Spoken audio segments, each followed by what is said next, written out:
دے رہا ہوں اس شعر کے ذریعے دامان نگاہ تنگ گل حسن تو بسیار، دامان نگاہ تنگ گل حسن تو بسیار، گلچین بہارے تو زدامانگ لدارت، متکلم اسلام وکیل ختم نبوت ترجمان اہل سنت والجماعت حضرت مولانا محمد الیاس گومن صاحب دامت برکاتہم العالیہ۔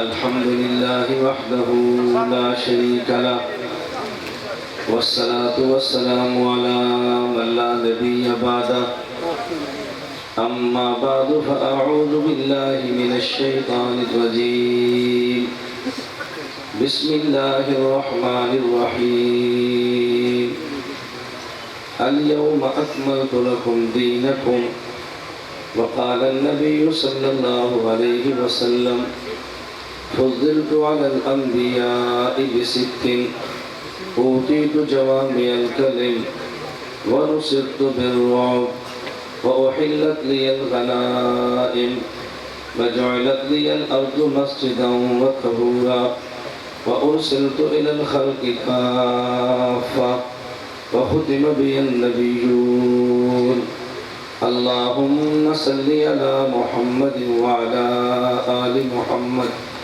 كما صليت على إبراهيم وعلى آل إبراهيم إنك حميد مجيد اللهم بارك على محمد وعلى آل محمد كما باركت على إبراهيم وعلى آل إبراهيم إنك حميد مجيد۔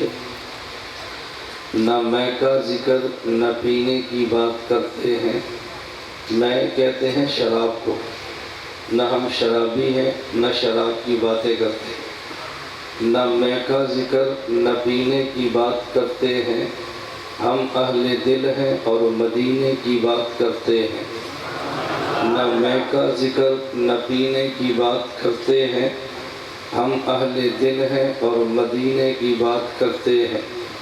نہ خدا ان سے راضی نہ مصطفیٰ ان سے خوش، نہ خدا ان سے راضی نہ مصطفیٰ ان سے خوش، جو اصحاب پیغمبر سے کینے کی بات کرتے ہیں۔ وہ مردہ دل ہیں جو قائل نہیں حیات النبی کے، وہ مردہ دل ہیں جو قائل نہیں حیات النبی کے، ہم زندہ دل ہیں اور جینے کی بات کرتے ہیں۔ معزز علماء کرام، میرے نہایت واجب الاحترام بزرگوں، مسلک اہل سنت والجماعت احناف دیوبند سے تعلق رکھنے والے نوجوان دوستوں اور بھائیوں، میں نے آپ حضرات کی خدمت میں مختصر سی تلاوت کی ہے، مختصر سا بیان کرنے کے لیے۔ میری عادت گندی سمجھے یا ٹھیک، میں نو لیٹ نو ویٹ کی بنیاد پہ چلتا ہوں، پورے وقت پہ آتا ہوں، پورے وقت پہ جاتا ہوں، کبھی بھی اپنے میزبان کو پریشانی کا موقع ہرگز نہیں دیتا۔ میری اپنی بھی خواہش تھی، میں نے بلکہ میزبانوں سے بھی عرض کیا تھا کہ آپ مجھے اجازت دیں، میں 11 بجے آ جاتا ہوں اور میں کھل کر آپ کے جلسے میں گفتگو کرتا ہوں۔ ان حضرات کی خواہش تھی کہ آپ تاخیر سے آئیں، اس لیے میں ان کی خواہش کو مد نظر رکھتے ہوئے تاخیر سے پہنچوں۔ پھر میں نے عرض کیا تھا کہ میں کوشش کروں گا عصر کی نماز تک اپنا بیان ختم کروں، عصر کی اذان تک۔ اذان میں تقریباً آدھا گھنٹہ باقی ہے، تو میں 5 بجے تک آدھا گھنٹہ اپنی گفتگو آپ کی خدمت میں پیش کرتا ہوں۔ میری گفتگو آپ اچھی طرح جانتے ہیں کہ میں مسلسل دلائل کے ساتھ چلتا ہوں۔ دیکھنے میں آدھا گھنٹہ ہے، وہ در حقیقت 2 گھنٹے سے لمبی گفتگو ہوتی ہے۔ بس ہم اپنی گفتگو کو دلائل سے سمیٹتے رہیں گے تاکہ بات ہمیں اچھی طرح سمجھ آئے۔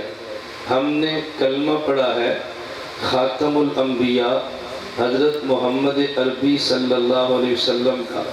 یہ جو مجمع میں حضرات پانی پلا رہے ہیں، میری ان سے گزارش ہے کہ آپ تھوڑی دیر کے لیے بیٹھ جائیں۔ اب ہمارے گفتگو اور دلائل سماعت فرمائیں۔ آپ نے اچھا خاصا پانی پی لیا ہے، اب بعد میں آپ کو پھر زور ہونا ہے تو آپ نے اس طرح کے لیے دوڑنا کہ پانی نکالے کیسے۔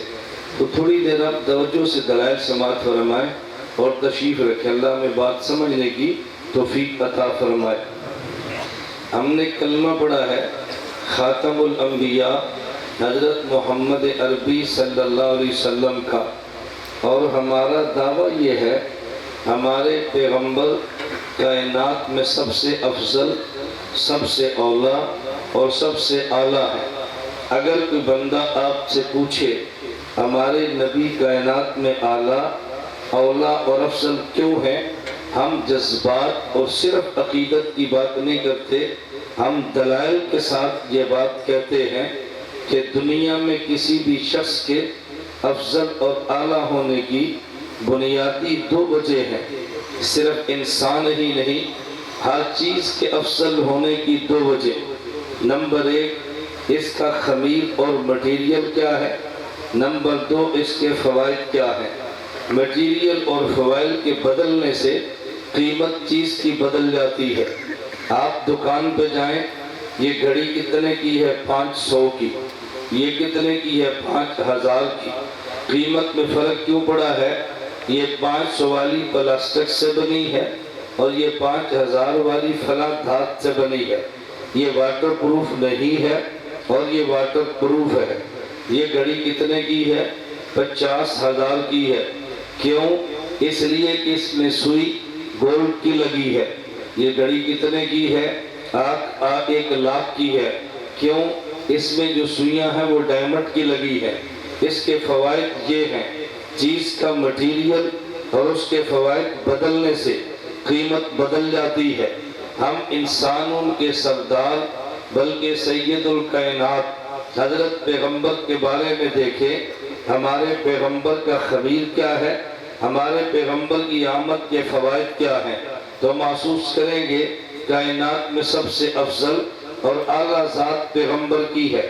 اگر ہم اس پہ غور کریں ہماری نبوت کا خبیر کیا ہے، رسول اللہ بھلے کن سے ہیں، تو پھر میں یہ بات کہوں گا ہمارے پیغمبر بشر ہیں، ہمارے پیغمبر انسان ہیں، اور اللہ نے بشر کو مٹی سے بنایا ہے، لیکن ایک بشر وہ ہے جو امتی انسان ہے، ایک بشر وہ ہے جو نبی انسان ہے، ایک بشر وہ ہے جو امام الانبیاء انسان ہے۔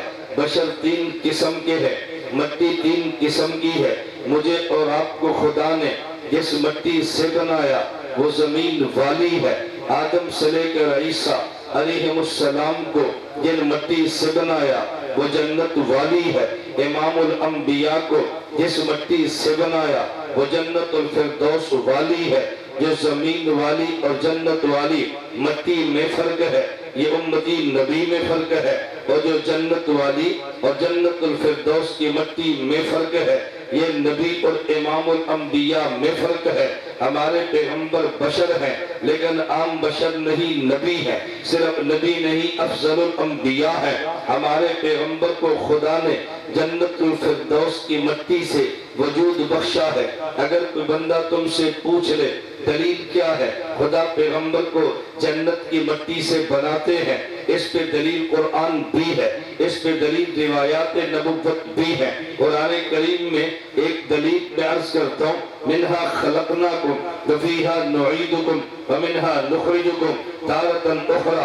اللہ قرآن میں اعلان فرما رہے ہیں ہم انسان کو جس مٹی سے پیدا کرتے ہیں اسی مٹی میں دفن کرتے ہیں، اسی مٹی سے قیامت کے دن پھر دوبارہ اٹھائیں گے۔ ہمارے پیغمبر کس مٹی سے پیدا ہوئے، کہاں سے اٹھائے جائیں گے، وہ جگہ دیکھ لی جائے جہاں آج ہمارے پیغمبر مدفون ہے، اس جگہ کا نام حجر امی عائشہ ہے، اس جگہ کا نام روضۃ من ریاض الجنہ ہے۔ یہ جنت کا ٹکڑا میرے پیغمبر کا مدفن ہے، تو پھر ہمیں ماننا پڑے گا پیغمبر کا وجود اطہر جس مٹی سے بنا وہ جنت ہے، جہاں پہ مدفون وہ جنت ہے، جہاں سے نکلے اور پھر جائیں وہ جنت ہے۔ ہمارے پیغمبر کا مدفن، ہمارے پیغمبر کا مسکن اور ہمارے پیغمبر کی جائے پیدائش یہ جنت کی مٹی ہے۔ اگر اس پہ کسی کو شبہ آ جائے ایک شخص کہنے لگا اس حدیث کی بنیاد پہ آپ پیغمبر کے وجود اثر جہاں موجود ہے اس مٹی کو جنت کی مٹی کہتے ہیں، اس دلیل پہ تھوڑا سا اشکال ہے۔ میں نے کہا اشکال کیا؟ کہا جی بخاری شریف میں روایت موجود ہے، ما بین بیتی و منبری روضۃ من ریاض الجنہ، اللہ کے نبی نے فرمایا میرے گھر سے لے کے میرے منبر تک یہ جنت کا ٹکڑا ہے، اس میں گھر کو شامل نہیں فرمایا، فرمایا گھر سے لے کے منبر تک یہ جنت کا ٹکڑا ہے۔ میں نے کہا بات تو بڑی آسان ہے، اللہ کے نبی نے گھر سے شروع کیا منبر تک فرمایا تو یہ منبر جنت کا ٹکڑا ہے یا نہیں ہے؟ کہا جنت کا ٹکڑا ہے۔ میں نے کہا جہاں سے چلے وہ بیت ہے، جہاں پہ رکے وہ منبر ہے، جہاں رکے وہ جنت کا حصہ ہے، تو جہاں چلے وہ بھی جنت کا حصہ ہے۔ نہ سمجھے تو میں یوں کہوں گا اگر آپ کسی بندے کو اپنی مسجد میں بلائیں، مسجد کی ایک دیوار ہے ادھر ہے، ایک دیوار ادھر ہے، آپ کہتے ہیں بھئی مسجد کتنی ہے؟ آپ سمجھانے کے لیے کہیں گے مسجد یہاں سے شروع ہے اور مسجد یہاں پہ ختم ہے۔ میرا سوال یہ ہے یہ بھی دیوار ہے اور یہ بھی دیوار ہے، آپ نے کہا یہاں سے لے کر یہاں تک مسجد ہے، لیکن جو دیوار ہے یہ مسجد کا حصہ ہے یا نہیں ہے؟ آپ کہیں گے یہ مسجد کا حصہ ہے۔ آپ کہہ تو رہے تھے یہاں سے یہاں تک ہے، آپ نے اس کو بھی مسجد کا حصہ مانا ہے، اسے بھی مسجد کا حصہ مانا ہے۔ بالکل اسی طرح پیغمبر کے گھر سے پیغمبر کا منبر یہ گھر بھی جنت کا حصہ ہے، پیغمبر کا منبر بھی یہ جنت کا حصہ ہے۔ پھر سوال کر ڈالا اس حدیث میں اور بھی اشکال ہے۔ میں نے کہا وہ گیا کیا صحیح بخاری میں ایک روایت موجود ہے، نبی مکہ سے مدینہ منورہ آئے، مسجد نبی کی جگہ کو خریدا تعمیر کے لیے ہے، اس جگہ کو کھودا ہے، مشرک کی ہڈی نکل آئی ہے۔ اگر یہ جنت کا ٹکڑا ہے تو جنت کے ٹکڑے میں یہ مشرک کی ہڈی کیسے؟ میں نے کہا اس کا جواب تو قرآن کریم میں ہے۔ کہا جی وہ کیسے؟ میں نے حضرت آدم کو پیدا فرمایا، پھر اللہ نے فرشتوں سے فرمایا، ابلیس سے کہا میرے آدم کو سجدہ کرو، فرشتوں نے سجدہ کیا ہے لیکن ابلیس نے سجدہ نہیں کیا۔ جب اس نے انکار کیا خدا نے کہا اخرج میری جنت سے نکل جا، تو یہ کہہ رہا تھا اگر یہ جنت ہے تو مشرک کی ہڈی کیسے؟ میرا سوال یہ ہے اگر وہ جنت ہے تو جنت میں ابلیس جیسا کافر کیسے؟ کفر جب کیا تو وہ جنت میں تھا، کہا جی اسے تو اللہ نے نکال دیا۔ قرآن آگے بڑھو اخرج ہے، میں نے کہا مشرک ہڈی کو پیغمبر نے نکال دیا۔ بخاری آگے پڑھے نبی شت ہے، پتہ یہ چلا اور جنت میں ابلیس تھا، اسے خدا نے نکالا ہے، یا مشرک کی ہڈی تھی مصطفیٰ نے نکالا ہے، یہ بھی جنت ہے وہ بھی جنت ہے۔ پیغمبر کے وجود اثر کو خدا نے جنت کی مٹی سے پیدا فرمایا ہے۔ تو میرا دوست بات سمجھا رہا ہوں، ایک وجود وہ ہے جو مٹی سے بنا اور ایک وجود وہ ہے جو جنت کی مٹی سے بنا۔ اللہ نے چونکہ ہمارے نبی کو جنت کی مٹی سے بنایا، پھر نتیجہ کیا نکلے گا میں بہت اختصار سے کر لوں۔ آپ نے کئی بار سنا اور آپ نے کئی بار پڑھا ہے لیکن شاید کبھی آپ نے اس پہ توجہ نہیں کی۔ اللہ کے نبی کے وجود کو کیونکہ خدا نے جنت سے بنایا اور جنت کا خاصہ یہ ہے کہ جنت میں سکل نہیں ہے، جنت میں خفت ہے، جنت میں بوجھ نہیں ہے، جنت میں ہلکا پن ہے۔ ہمارے پیغمبر حضرت آمنہ اپنی ماں کے پیٹ میں ہے، حضرت آمنہ فرما رہی ہے مجھے محسوس ہی نہیں تھا، میں امید کے ساتھ ہوں نبوت کا وجود پیغمبر کا وجود اثر اپنی ماں کے پیٹ میں ہے، ماں کو بوجھ محسوس نہیں ہوتا، کیوں نہیں ہے؟ اس کی وجہ میں اور آپ بھی جب ماں کے پیٹ میں ہے تو ماں کے لیے چلنا مشکل ہے۔ اللہ کے نبی ماں کے پیٹ میں ہے، ماں کو بوجھ کا احساس بھی نہیں ہے، اس کی وجہ یہ ہے میرا اور وجود خدا نے جنت نہیں زمین کی مٹی سے بنایا، زمین کی مٹی میں بوجھ ہے، نبی کے وجود کو خدا نے جنت سے بنایا، جنت میں ہلکا پن ہے۔ ہم ماں کے پیٹ میں ہو تو بوجھ ہے، نبی ماں کے پیٹ میں ہو تو ہلکا پن ہے، بوجھ کا تصور ہی نہیں ہے۔ خدا نے پیغمبر کے وجود اثر کو کیونکہ جنت سے بنایا، لیکن پیغمبر کا جنتی وجود یہ دنیا میں ہے اور دنیا کا اثر یہ ہے اگر آدمی مشقت کا کام کرے پسینہ آ جاتا ہے، اگر دھوپ میں بیٹھے تو پسینہ آئے گا، یہ دنیا کا خاصہ ہے۔ اگر پیغمبر دھوپ میں ہو پسینہ انہیں بھی ہے، اگر ہم دھوپ میں ہو پسینہ ہمیں بھی ہے۔ مشقت کا کام نبی کریں پسینہ ان کا بھی ہے، مشقت کا کام ہم کریں پسینہ ہمارا بھی ہے، لیکن فرق کیا ہے؟ ہمارے جسم سے پسینہ نکلے تو بو آتی ہے، نبوت کے وجود سے پسینہ نکلے تو خوشبو آتی ہے۔ اس کی وجہ میرے اور آپ کے وجود سے جو پسینہ نکلا اس جسم سے ہے، جو مٹی سے بنا ہے، زمین والی سے، اور نبوت کا جو پسینہ اس جسم سے نکلا، جو جسم اس مٹی سے بنا جو جنت والی ہے۔ زمین والی مٹی میں بو ہے اور جنت والی مٹی میں خوشبو ہے، یہ فرق ہے۔ میرا وجود ہے، وجود آپ کا بھی ہے، وجود پیغمبر کا بھی ہے، دونوں میں فرق کیا ہے؟ ہم اگر دنیا میں خوراک کھا لیتے ہیں تو ہمیں بھی حاجت کی ضرورت ہے، نبوت خوراک کھا لے حاجت کی ضرورت انہیں بھی ہے، پانی ہم نے پی لیا تو ضرورت ہمیں بھی ہے، قضاء حاجت کی پیغمبر نے پی لیا ضرورت انہیں بھی ہے، بیت الخلا میں جانے کی، لیکن دونوں میں فرق کیا ہے؟ الخصائص الکبریٰ میں امام سیوطی نے لکھا ہے، اللہ کے نبی کی باندھی حضرت ام ایمن رضی اللہ عنہ وہ خود فرما رہی ہے، میں حضور کے گھر میں سو رہی تھی، رات کو مجھے آنکھ کھلی تو مجھے پیاس لگی، کنت وانا عطشانۃ، مجھے پیاس لگی، میں نے ایک برتن دیکھا جس میں بول نبوت تھا، فشربت ما فیہ، میں نے اس بول نبوت کو پی لیا، لما اصبح اخبرتہ، جب صبح ہوئی میں نے اللہ کے نبی کو بتایا، ضاحکہ، اللہ کے نبی مسکرا پڑے اور فرمانے لگے، انک لن تشتکی بطنک بعد یومک ھذا، ام ایمن آج کے بعد تیرے پیٹ میں کبھی تکلیف نہیں ہوگی، بول میرا بھی ہے، بول آپ کا بھی ہے، بول نبوت بھی ہے، لیکن ہمارا بول جہاں پہ ہو وہاں پہ وبا ہے، نبی کا بول جہاں پہ گیا وہاں شفا ہے۔ اس کی وجہ یہ ہے ہمارا بول اس وجود سے ہے جو زمینی مٹی سے بنا ہے، بول نبوت اس بول سے ہے جو جنتی مٹی سے بنا ہے، اور جنتی مٹی میں بیماریاں نہیں ہے، زمینی مٹی میں وبا ہے اور جنتی مٹی میں شفا ہے۔ ہمارا معاملہ بھی ہے لیکن پیغمبر کا بھی ہے۔ میں بات سمجھانے لگو، اگر ہم قضاء حاجت کے لیے جائیں تو وہاں بدبو آتی ہے، نبوت قضاء حاجت کے لیے جائیں وہاں بو نہیں خوشبو آتی ہے۔ الخصائص الکبریٰ میں ہے، ام المومنین امی عائشہ سے اور مولات عائشہ سے روایت بھی ہے، حضور بیت الخلا میں گئے ہیں، آپ باہر نکلے ہیں تو حضرت فرماتی ہے اللہ کے نبی آپ باہر چلے گئے، میں بیت الخلا میں گئی ہوں، میں نے عجیب منظر دیکھا، انی لم ارا شیئا الا انی اجد رائحۃ المسک، وہاں تو خوشبو مشک کی آ رہی تھی۔ اللہ کے نبی فرمانے لگے یہ بات سمجھنا، ہم نبی ہیں اور ہمارے وجود کو خدا نے، ہم معاشر الانبیاء، یہ نبوت کا وجود ہے، اگر ہم بیت الخلا میں گئے ہیں ہماری قضاء حاجت تبو ہے، پیغمبر بیت الخلا میں گئے ہیں قضاء حاجت سے خوشبو ہے، اس کی وجہ ہماری حاجت اس وجود سے نکلی ہے جو زمینی مٹی سے بنا ہے، نبوت کی حاجت اس وجود سے نکلی ہے جو جنتی مٹی سے بنا ہے، زمین میں وبا ہے، جنتی مٹی میں شفا ہے۔ آپ نے کئی بار دیکھا، آپ کسی جگہ پہ چلے گئے، اگر دفتر ہوگا اور ایک کنڈیشنر ہوگا وہاں لکھا ہوگا تھوکنا منع ہے، آپ جہاز میں چلے گئے لکھا ہوگا تھوکنا منع ہے، پوچھو بھئی تھوک سے کیوں منع کرتے ہو؟ کئی جراثیم ہے، اس سے وبا اور بیماریاں پھیلتی ہے، لیکن لعاب نبوت جدا ہے۔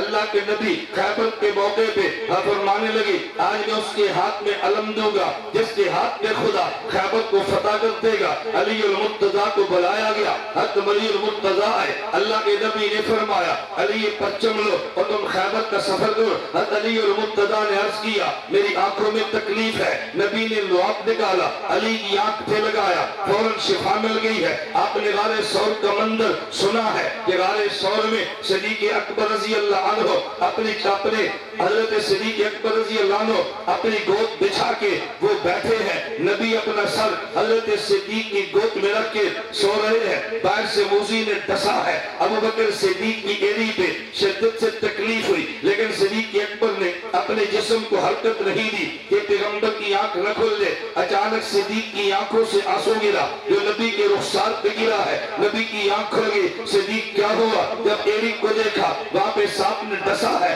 اللہ کے نبی نے لعاب کو نکالا, حضرت صدیق کی ایڑی پہ لگایا. فوراً خدا نے شفا دی ہے. میرے اور تیرے لعاب سے بیماریاں پھیل رہی ہیں, ادھر لعاب نبوت سے شفا پھیل رہی ہے. اس کی وجہ یہ ہے ہمارا لعاب کو جسم سے ہے جو جنتی مٹی سے بنا ہے. لعاب محمد اس مٹی سے ہے جو جنت سے بنا ہے, اور جن زمینی مٹی میں وبا ہے اور جنتی مٹی میں شفا ہے. میرے پیغمبر پہ نیند آئی ہے, نیند تجھ پہ بھی آئی ہے, نیند مجھ پہ بھی آتی ہے. جو دنیا میں آتا ہے اس نے سونا ہے, لیکن جنت میں نیند بالکل نہیں ہے. اللہ آپ سب کو جنت میں لے جائے, آپ کی برکت سے ہمیں بھی جنت میں لے جائے. آپ جنت میں جائیں گے وہاں بالکل نیند کا تصور نہیں ہے, لیکن دنیا کا نظام ہے جو آئے وہ تھک جاتا ہے, جو آئے نیند محسوس ہوتی ہے. امتی کو بھی اور نبی کو بھی نیند تجھ پہ اور مجھ پہ بھی ہے, نیند پیغمبر پر بھی ہے, لیکن دونوں کی نیند میں فرق کتنا ہے. صحیح بخاری میں روایت موجود ہے, اللہ کے نبی رات کو سو گئے ہیں, اٹھے ہیں اور آپ نے وتر پڑے ہیں اور آپ نے وضو نہیں فرمایا. امی عائشہ نے پوچھا یا رسول اللہ وضو نہیں فرمایا اور آپ نے وتر پڑھ لیے تو کیا نیند سے وضو ٹوٹ نہیں جاتا؟ امی عائشہ کو اللہ کے نبی نے فرمایا یا عائشہ اینیہ تنامان ولا ینام قلبی, میں محمد نبی ہوں. جب نبی سو جائے اس کی آنکھ سوتی ہے, نبی کا دل جاگتا ہے. اگر وجہ کیا ہے؟ امتی سو جائے آنکھ بھی سوتی ہے, امتی سو جائے تو دل بھی سوتا ہے. جب نبی سو جائے آنکھ سوتی ہے, دل جاگتا ہے. اس کی وجہ ہمارا وجود اس مٹی سے ہے جو زمینی مٹی ہے, اس میں نیند ہے. پیغمبر کا وجود اس مٹی سے ہے جو جنت والی ہے. جنت میں نیند نہیں, بیداری ہی بیداری ہے. اس لیے پیغمبر کے وجود اثر کا معاملہ جدا ہے. نبی سو جائے اگر وحی آ جائے تو تب بھی وہی ہے, نبی سو جائے اور قلب اثر پہ خواب آ جائے تب بھی وہی ہے. اس کی وجہ یہ ہے پیغمبر کی وحی آنکھ پہ نہیں آتی, پیغمبر کی وحی کان پہ نہیں آتی, پیغمبر کی وحی قرآن میں ہے. فَإِنَّ نَزَّلُ عَلَىٰ قَلْبِ, پیغمبر کے وجود اثر پہ آتی ہے. نبی جاگے دل تب بھی جاگتا ہے, نبی سو جائے دل تب بھی جاگتا ہے. وہ سو جائے تو تب بھی وہی ہے, وہ جاگ رہے ہو تو تب بھی وہی ہے. بالکل اسی طرح جو دنیا میں آیا اس نے جانا ہے, نبی آئے وہ بھی گئے, امتی آیا اس نے بھی جانا ہے. موت ہر کسی پہ آنی ہے, لیکن دونوں کی موت میں اسی طرح فرق ہے جس طرح دونوں کی نیند میں فرق ہے. نیند نبوت جدا ہے تو بالکل اسی طرح موت نبوت جدا ہے. جب پیغمبر سو جائے آنکھ پہ نیند آتی ہے, نبی کا دل جاگتا ہے. مولانا قاسم نانوتوی بانی دارالعلوم دیوبند نے یہ بات تحریر فرمائی ہے, جب پیغمبر سو جائے تو نبی کے ظاہر پہ موت آتی ہے, پیغمبر کے قلب اثر پہ حیات رہتی ہے. اس کی وجہ یہ ہے کہ میرے پر بھی موت آنی ہے, موت آپ پر بھی ہے, میرے ظاہر اور باطن دونوں پہ موت ہے. پیغمبر کے ظاہر پہ موت ہے, قلب اثر پہ اب بھی حیات ہے. اس کی وجہ یہ ہے میرے اور وجود, میرے اور آپ کے وجود کو اس جسم سے بنایا کہ اس جسم کو اس مٹی سے بنایا جو زمین والی ہے. اور زمینی مٹی کی خوبی اور خاصیت یہ ہے اس میں موت ہوتی ہے, پانی آتا ہے حیات ہوتی ہے, پانی خشک ہو جائے پھر موت ہوتی ہے. اور پیغمبر کا وجود یہ جنتی مٹی سے بنایا وہ موت نہیں ہے. اس لیے ہمارا جسم اس مٹی سے بنا جو زمین والی ہے, اس میں موت بھی ہے. پیغمبر کا وجود اس مٹی سے بنا جو جنت والی ہے, اس میں موت نہیں, حیات ہی حیات ہے. امتی پہ موت آ جائے تو ظاہر پر بھی ہے, دل پر بھی ہے. نبی پہ موت آ جائے تو ظاہر پر ہے, قلب اثر میں حیات باقی رہتی ہے.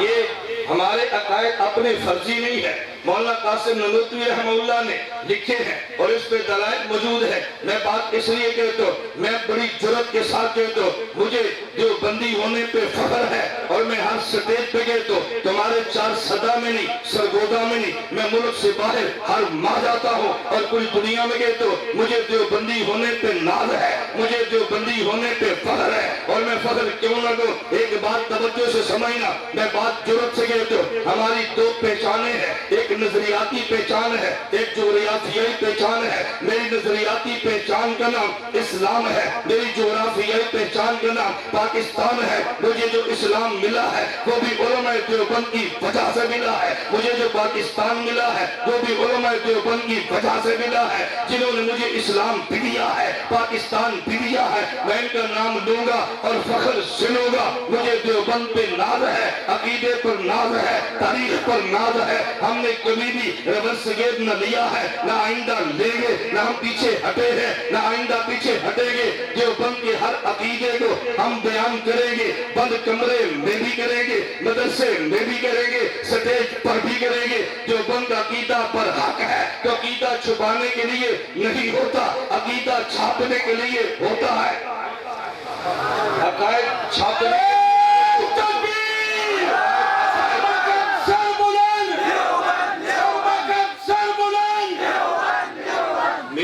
مجبوری یہ ہے، میں جماعتی بت نہیں پوچھتا، میں نظریات کی بات کرتا ہوں۔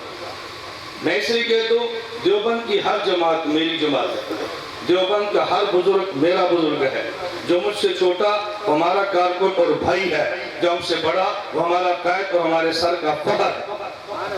ہم نے یہ لڑائی ختم کر دی ہے۔ میں آپ سے بھی گزارش کروں گا اور میں آج پھر کہتا ہوں اور بڑی جرأت کے ساتھ کہتا ہوں، یہ قوم جماعتوں پر اکٹھی نہیں ہوگی، یہ قوم عقائد و نظریات پر اکٹھی ہوگی۔ جماعت کا نام کوئی بھی ہو، ہم عقیدہ ہو تو میرا ہے، اور جماعت کا نام بہت اچھا ہو، ہم عقیدہ نہ ہو، ہمارا ہرگز نہیں ہے۔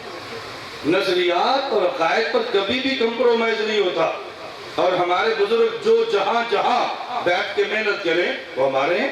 مدارس میں وفاق محنت کرے ہمارا ہے، گلی گلی میں تبلیغ والے محنت کرے ہمارے ہیں، افغانستان کے پہاڑوں پہ مجاہد محنت کرے ہمارے ہیں، اور اسمبلی میں مولانا فرمان محنت کرے ہمارا ہے۔ یہ سب ہمارے ہیں، ہم کسی سے بھی پیچھے نہیں آ سکتے۔ وفاق کن کا ہے؟ بولتے نہیں کن کا ہے؟ تبلیغ جماعت کن کی ہے؟ مجاہدین کن کے ہیں؟ جمعیت کن کی ہے؟ بولتے نہیں کس کی ہے؟ جو کہتے ہیں ہمارے ہاتھ کھڑے کرو، نعرہ تکبیر، نعرے چھوڑو۔ میں نے کئی بار کہا مجھے نعروں کی حاجت نہیں ہے۔ میں اکثر اسٹیج پر کہتا ہوں آپ نے مجھے نہیں چلانا، میں نے آپ کو چلانا ہے۔ یہ نہیں کہ آپ نے سبحان اللہ کہہ دی میں چل جاؤں گا، چھوڑ دیا میں رک جاؤں گا۔ مولوی انجن ہوتا ہے، ڈبہ نہیں ہوتا۔ انجن ڈبے کو کبھی نہیں چلاتے، ہمیشہ انجن ڈبوں کو چلاتا ہے۔ ایسی بات ہے یہ، اور ڈبے میں اے سی ہوتا ہے، ہر انجن میں اے سی نہیں ہوتا۔ اس لیے بات عوام بہت نیک ہوتی ہے، اور ہم جیسے مولوی بات فاسق بھی ہوتے ہیں، لیکن ہے تو پھر بھی انجن ہی نہ، نہیں سمجھے؟ انجن نان اے سی بھی ہو، وہ کراچی نہ جائے تو پشاور سے چلنے والی ٹرین کا اے سی ڈبہ کراچی نہیں جا سکتا۔ تو انجن کی اس سے اہمیت کم نہیں ہوتی کہ اے سی نہیں ہے۔ یہ بات میں سے کہہ رہا ہوں، کبھی علماء نفل نہ پڑھیں، وہ تب بھی انجن ہے۔ اپنے نفلوں پر کبھی علماء سے آگے بڑھنے کی کوشش نہ کرنا۔ آپ کو جو سب کچھ ملا ہے علماء کی برکت سے ملا ہے۔ میں ٹھیک کہہ رہا ہوں غلط کہہ رہا ہوں؟ میں نہیں کہتا آپ ٹھیک کہہ دو گے تو ٹھیک ہوگا، یہ میں تائید نہیں کروا رہا، میں چاہتا ہوں کہ آپ کو اجر ملے کہ آپ ٹھیک کو ٹھیک کہہ دیں۔ اللہ میں بات سمجھنے کی توفیق عطا فرمائے۔ میں نے اس لیے کہا ہم اپنے اکابر کی ساری جنگیں تسلیم کرتے ہیں، اور ہم ہر موقع پر اپنے اکابر کے ساتھ ہیں اور ساتھ رہیں گے انشاءاللہ۔ انشاءاللہ میں نے آج پشاور بھی کہا، میں آج پھر آپ کو بھی کہتا ہوں اور آج پھر کہوں گا، جب الیکشن آئے اپنے بندے اسمبلی میں بھیجو، اپنے افراد اسمبلی میں بھیجو۔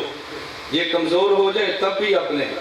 آج ہم ابھی پشاور ایک جگہ بیٹھے چائے پی رہے تھے، تو ایک ساتھی نے مجھے کہا، وہ یہاں موجود ہے، جس نے کہا میرے ساتھی ہیں، اس نے گلہ کیا اپنی جماعت پر کہ مولانا صاحب ہمارے ساتھی ہم ووٹ دیتے ہیں، ہم یہ بنتے ہیں تو پھر ہمارا خیال نہیں کرتے، اس لیے میں اب اپنی جماعت چھوڑ کر فلاں جماعت میں جا رہا ہوں۔ میں نے کہا اتنی بات آپ کی ٹھیک ہے، خیال نہیں کرتے، اتنی بات غلط ہے کہ ادھر جا رہا ہوں۔ یہ خیال کریں تب بھی ہمارے ہیں، نہ خیال کریں تب بھی ہمارے ہیں۔ اپنے مفادات پہ ہم ووٹ نہیں دیتے، اپنے مفادات پہ ووٹ نہیں دیتے۔ میری پوری تاریخ اس بات پہ گواہ ہے۔ آپ کسی سے پوچھ لو، کسی بھی جماعت سے، مسئلہ کہ دیوبند کی کسی جماعت سے آپ پوچھ لو، میں نے کتنی قربانی دی ہے کتنی مشقت برداشت کی ہے، اللہ اس کو قبول فرما لے۔ لیکن کوئی آپ سے یہ نہیں کہے گا کہ مولانا گمن ہم سے بھیک مانگتا ہے کہ میرے دکھوں میں کچھ میرا بداوا کرو۔ یہ دکھ اللہ کے لیے ہے، سکھ اللہ کے لیے ہے، ہماری حیات خدا کے لیے ہے، موت خدا کے لیے ہے۔ کوئی ساتھ دے تب بھی اپنوں کے ساتھ ہیں، ساتھ نہ دے تب بھی اپنوں کے ساتھ ہیں۔ یہ بات ٹھیک ہے یا غلط ہے؟ اس کا بہت زیادہ خیال فرمائیں۔ ہم دو باتوں پر بالکل کمپرومائز نہیں کرتے، اسلام پر بھی کمپرومائز نہیں کرتے اور پاکستان پر بھی کمپرومائز نہیں کرتے۔ اسلام بھی ہمارا ہے، پاکستان بھی ہمارا ہے۔ جو اسلام میں رکھنے ڈالے وہ بھی ہمارا نہیں ہے، اور جو ملک میں رکھنے ڈالے وہ بھی ہمارا نہیں ہے۔ میں اس لیے اعلان کہتا ہوں، ہم فرقہ واریت کو بھی لعنت سمجھتے ہیں اور ہم دہشت گردی کو بھی لعنت سمجھتے ہیں، لیکن فرقہ واریت کا معنی میں نے آج پشاور بھی کہا، میں آپ کو بھی سبق یاد کراتا ہوں۔ بہت سے لوگ آپ سے کہیں گے کہ مولانا الیاس گمن کو مت بلاؤ، یہ فرقہ واریت پھیلا رہا ہے۔ جب تمہیں کوئی کہے نا کہ مولانا الیاس گمن فرقہ واریت پھیلا رہا ہے، آپ نے جواب دینا ہے فرقہ واریت نہیں پھیلا رہا، ہمیں ہمارے عقائد سمجھا رہا۔ کیا کہنا ہے؟ بولو نا، کیا کہنا ہے؟ فرقہ واریت نہیں پھیلا رہا، ہمیں ہمارے عقائد سمجھا رہا ہے۔ میں جتنی بات کر رہا ہوں، میں نے کسی پہ رد کیا، میں نے کسی پہ فتویٰ لگایا، میں نے کسی کو برا کہا ہے؟ اپنا عقیدہ بھی بیان نہ کروں اور اپنے اسٹیج پر بیان نہ کروں، بتاؤ میں کہاں جاؤں پھر؟ اپنا عقیدہ اپنے اسٹیج پر بھی بیان نہیں کرنا تو پھر ہم نے جانا کیا ہے؟ توحید ہمارا عقیدہ، نبوت ہمارا عقیدہ، ختم نبوت ہمارا عقیدہ، عظمت صحابہ ہمارا عقیدہ، فقہا کا تحفظ ہمارا عقیدہ، جنت اور جہنم پر ایمان ہمارا عقیدہ، عذاب و ثواب قبر ہمارا عقیدہ، حیات النبی قسمت النبی ہمارا عقیدہ، معجزہ کرامت ہمارا عقیدہ۔ ہم اپنے عقائد اپنی عوام کو سمجھائیں گے انشاءاللہ۔ سمجھانا چاہیے کہ نہیں؟ تو میں عرض یہ کر رہا تھا کہ دنیا میں کسی چیز کی قیمت دو وجہ سے ہے، میں اب بات سمیٹتا ہوں۔ نمبر ایک بنا کے سے، نمبر دو فوائد کیا ہے۔ میں نے تھوڑی سی جھلک اس پہ پیش کی ہے، آدھے گھنٹے میں آپ کو احساس ہوگا یہ مضمون قیمتی کتنا ہے اور وزنی کتنا ہے اور لمبا کتنا ہے۔ اللہ نے عام آدمی کو پیدا کیا اس مٹی سے جو زمین والی ہے، نبی کو پیدا کیا اس مٹی سے جو جنت والی ہے، امام الانبیاء کو پیدا فرمایا اس مٹی سے جو جنت بولو فردوس والی ہے۔ اور فوائد کی بات میں زیادہ بات نہیں کرتا، صرف ایک عرض کرتا ہوں بات، اس کو سمجھ لو۔ ہمارا نظریہ، ہمارا عقیدہ یہ ہے، اللہ نے آسمان و زمین، شمس و قمر کو، ہوا و پانی کو بنایا۔ اللہ کیوں بنایا؟ آپ قرآن اور روایات پڑھیں گے تو انسان کے لیے بنایا۔ جب تک انسان نے رہنا ہے، آسمان و زمین نے رہنا ہے۔ جب خدا نے انسان کو فنا کرنے کا فیصلہ فرما دینا ہے، پھر کسی نے دنیا میں نہیں رہنا۔ اور انسان کو بنایا خدا نے کیوں ہے؟ انسان کیسے بنا؟ میں اپنی بات کروں، آپ اپنی بات کریں تو ماں اور باپ سے وہ کیسے بنے؟ دادا اور دادی، نانا اور نانی، آپ اوپر چلتے چلے گئے، یہ سب کیسے بنے؟ حضرت آدم و حوا، حضرت آدم کیسے بنے؟ روایت میں موجود ہے، لولا محمد لما خلقتک، اے آدم اگر میں نے حضرت محمد کو پیدا نہ کرنا ہوتا میں تجھے پیدا نہ کرتا۔ پتہ یہ چلا یہ شمس و قمر ہے، انسان کی وجہ سے خدا نے انسان کو پیدا فرمایا، حضرت محمد کی وجہ سے۔ تو اس پیغمبر کے فوائد کتنے ہیں؟ اگر یہ نہ ہوتے، مجھے اور آپ کو وجود نہ ملتا، تو پوری کائنات کے وجود کا سبب بھی اللہ کے نبی ہے۔ اس کا معنی یہ ہے اگر فوائد دیکھے تو پیغمبر کا ایک فائدہ کہ پوری کائنات کے وجود کا سبب ہے۔